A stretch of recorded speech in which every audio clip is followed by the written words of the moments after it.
Good afternoon. My name is Thomas Martin, and this is my video introduction for Special Education for Building Administrators, EDL 853.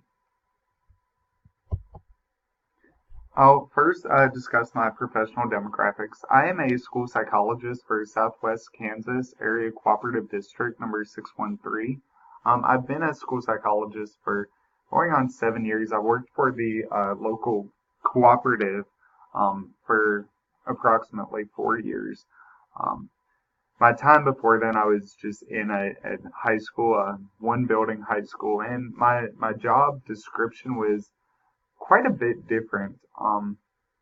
Because there I was involved in more of like the pre-referral assessment data collection.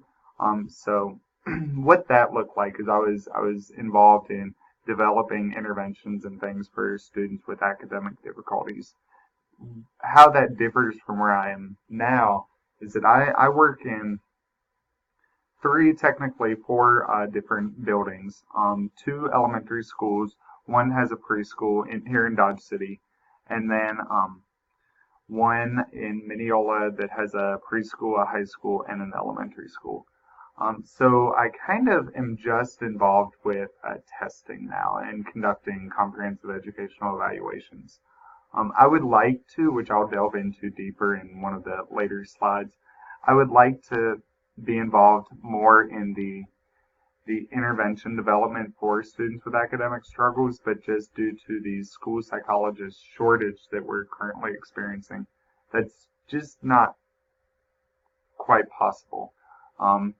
So it is what it is, and so I conduct evaluations and I consult with the intervention process, but I wish I was able to be more involved.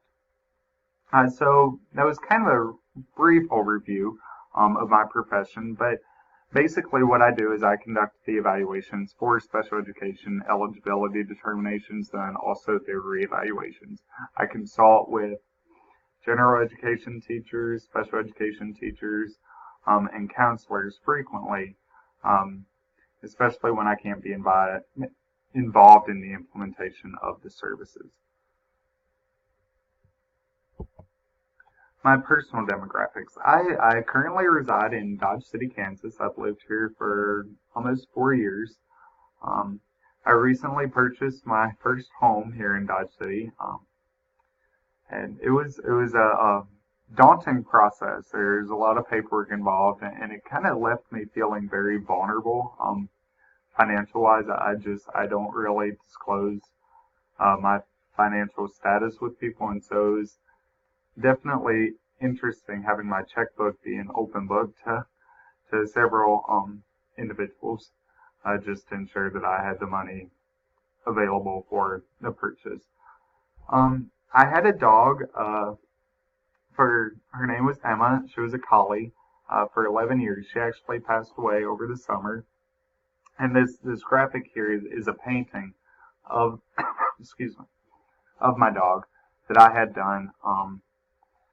And it's beautiful. But she was my only companion for several years. She had a bone spur in her spine that just ended up crippling her, and it was just a deterioration over the past year that it wasn't getting any better, and then she started experiencing more physiological ailments, and so moving on. My hobbies include about once a year I try to visit a new beach. I enjoy going camping, completing puzzles, as one is displayed in my background. It's a Thomas Kincaid Dumbo puzzle. I enjoy knitting and reading comic books. Learning strategies. Okay, my schools incorporate a variety of learning strategies for students with special needs. Sometimes accommodations and modifications to the curriculum allow for students with special needs to progress adequately within the general education curriculum. However, on occasion, when those modifications and accommodations and services don't allow for one to progress within the general education curriculum, we have an alternative curriculum. and this is occasionally necessary for students with more significant impairments.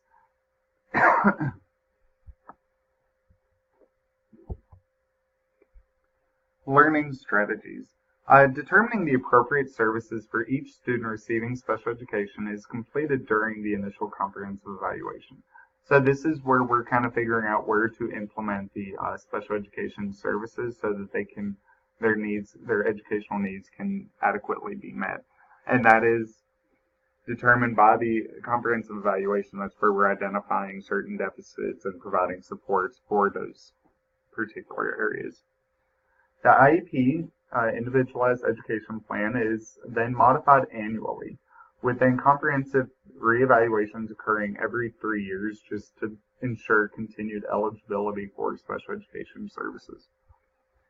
My schools are very good at providing appropriate services for students with special needs and evaluating those services frequently in order to meet that student's individual goals and objectives that are outlined in the IEP. I do not specifically teach students, therefore I do not provide content-based learning materials to students. However, I do evaluate the effectiveness of those materials to students by identifying individual patterns of strengths and weaknesses.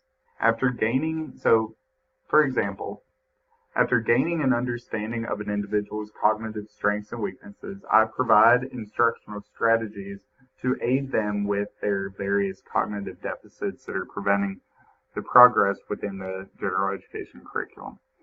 In other words, for a student with an auditory processing deficit, certain structures and supports will be necessary for their progress in a classroom that is predominantly lecture-based, because they're not efficiently processing the information that they're hearing.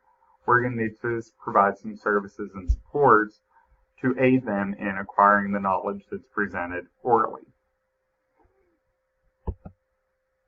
My proposed strategy. I am currently involved in each of my school's student improvement teams.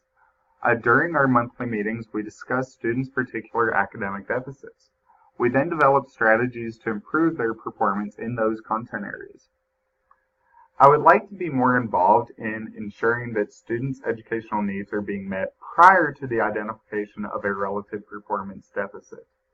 In other words, I would like to be more involved in monitoring the instructional delivery of the curriculum so that I can aid with instances where the current methods are deemed ineffective or ineffective for the student. And so what that basically is meaning is that I'd like to get involved in the problem before it becomes a problem.